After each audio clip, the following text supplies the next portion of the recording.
Hey, sports fans, competitive Tuesday morning cream of the crop. I'm on the second court. We have 24 players at an indoor facility called King of Padel this morning. Really good players. Got to stay consistent and fight through 9 games to 11, win by 1. So the tough part is staying consistent through all 9 games, staying aggressive.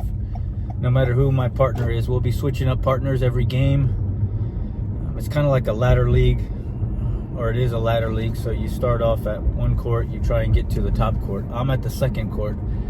So what I need to do is win the first round of 3 games, get to the top court, win the second round, and stay on the top court to have a chance to finish at the top, which is that's the tough part, to stay just consistent. Got to eliminate the errors, hitting the ball into the net, return of service errors, like we've talked about, eliminating the errors without thinking about eliminating the errors. So we'll see how it goes. Good players, I know a lot of them, but this time the players I'm playing with initially, I don't know them. I might know them by face, but I don't know them by name.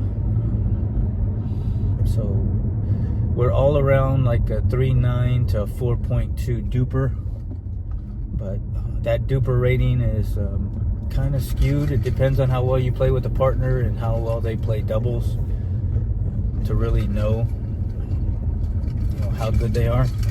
So that duper can range, I don't know, if you putting stock in it, it's like 4.0 and up is usually pretty accurate to who they are. When you get up to like 4 or 5 in their duper, 4 or 5, 4, 6, it just depends on the player. But you get higher than that. Like I've played against some 4, 6 players with them, and they are like super good. I'm not even on the same page. And I played with other 4.6 duper rated players, and I'm like, I can play with these guys. They're not, it's tight games, 11-9, 12-10. Sometimes I win, depending on what partner I'm with. So that duper thing is, or ratings in general, or take them with a grain of salt. But yeah, we're playing today, and just got to be consistent. I'm getting a lot better with my serves, where I want them to go. I'm trying to hit their backhand every time, whichever side I'm serving, to left or right. I'm trying to hit it to their backhand, deeper, sometimes short, so I can control that accuracy a lot better. And that's not with drilling, so I'm not the best guy to drill. I don't drill that much. In fact, you could say I don't drill at all, which is a problem. I need to drill if I'm going to get better, if I'm going to get to 4 or 5 and above. So yeah, so my serves, my return of serves is what I need to be consistent with more. And sometimes I shoot angles, I shoot wide, like when I'm on the right side and they serve to me, I'm trying to go straight down the line to my opponent's backhand, and I'll shoot that a little wide and have it go wide, and that's unacceptable. So I gotta keep from doing that too much right away. I gotta get my accuracy down first by a game or 2, get in the rhythm, and then try that. But it is competitive play. It's a challenge ladder, and it's different from regular open play. That's what I like about it. It's almost like a tournament feel, where you're a little tense, you're a little hyped up, and it's just different from open play. You can go in there and not have a care in the world, and I'm just here to get some exercise, have some fun, be a little competitive. Yeah, I want to win. Yes, we're keeping score. So, but this kind of league, I'm getting up at 4 o'clock in the morning. Got to be there by 5:30, 5:35, warm up, and we start right at 6 a.m. So it's a commitment, and it's competitive, and the people that have signed up to play are there to win. So it's different. It's a little tense, and it can get frustrating when you're not winning, right? And that's the fun part for me, and I think the fun part for most of the people that show up is that competitiveness and the challenge of playing with somebody different every single game and figuring it out. You know, I've talked to several players that don't like to play in it because of that fact. You get with, if you lose, let's say you lose, you drop down and you're playing with maybe a 3-5 or 3-6 player or less, and the point is to win and come back up. So like if I lose the first round, like I get my butt kicked, I get my butt handed to me, I'll drop 2 courts. So now I'm down 4 courts from the top court, and I have to win outright to get back up to have a chance at that championship court. So depending on my partner, I have to figure it out, you know. And that's where the first couple of times I got really frustrated because I didn't figure it out. Mentally, I shut down, and it's over. I'm there, and I finish on the bottom court or the next to bottom court, all because I'm frustrated, all because I checked out mentally, and yeah, that's it. And you can't do that. It's a waste of time. If I'm going to do that, I might as well not even play in it.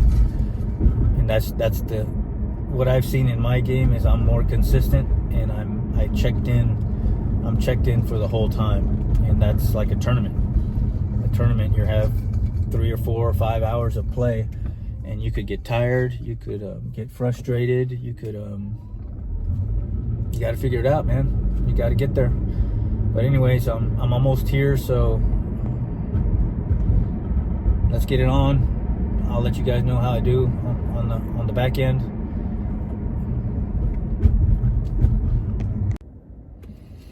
So kind of a victory with cream of the crop.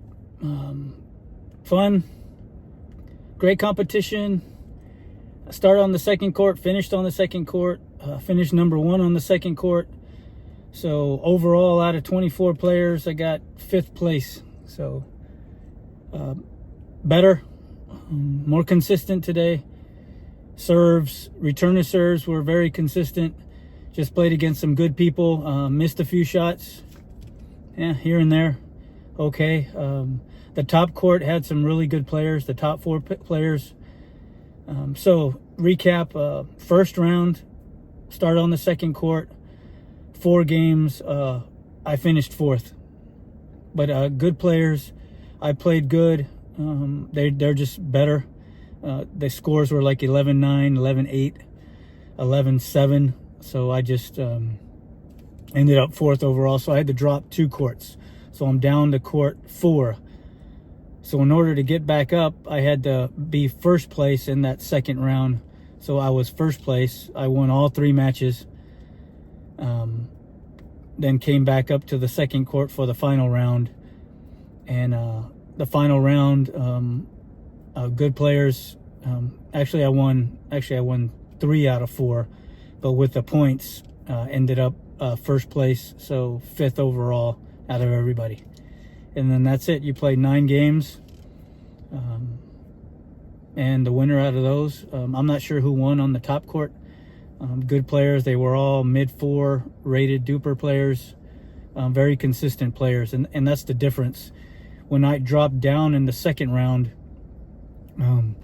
the consistency is not there. So the players are missing shots, missing serves, missing return of serves, just errors. The biggest difference between court 1 and court 3 and 4 and on down, between a 4.3, said a mid-4 duper and a lower duper score rated player, is consistency and errors. I mean, if you can just cut out your errors, and okay, I'm going to get every serve in, I'm going to get every return of serve in, I'm just going to keep the ball in play, that's going to get you a long ways, because you start reaching and you start trying to shoot the sidelines. Balls drift out, balls drift long out. Friend of mine had told me go middle, middle, middle all the time, just middle, and then you get your accuracy down. So that's one tip for you guys: go middle, middle, middle all the time. Dink middle. You know, you have your cross court dinks, but at that lower level, you're not really dinking that much. You're trying to speed up the ball for, you know, it's just errors. So if you can eliminate your errors, eliminate my mistakes, your game is going to be so much more better. And just take your time, be patient. But again, that's the hard part. That's pickleball, right? Being patient and dinking the ball and resetting and speeding up when you can. From my prior talks of as far as my game goes, that transition game, when my partner dinks it or leaves it up a little bit and I'm moving forward, I had been tending to stay back and play defense. You know, so if they hit it, pop it up a little bit, or even if they dink a good dink, I'm being patient, I thought, and I would drift back and just hang out and get my opportunity to dink and then slowly make my way up. But when I played last weekend, to recap, my partner would dink it or drop it or leave it up a little bit and coaching me to go attack. So that way, by the time it goes over the net, that other person really can't slam it, but they're trying to speed it up. And if they're speeding it up, if I get to the no volley zone, I get to the line faster, I'm hitting that ball here and putting it away. If I leave two steps back and I'm mid transition zone and they hit that, I can't attack it.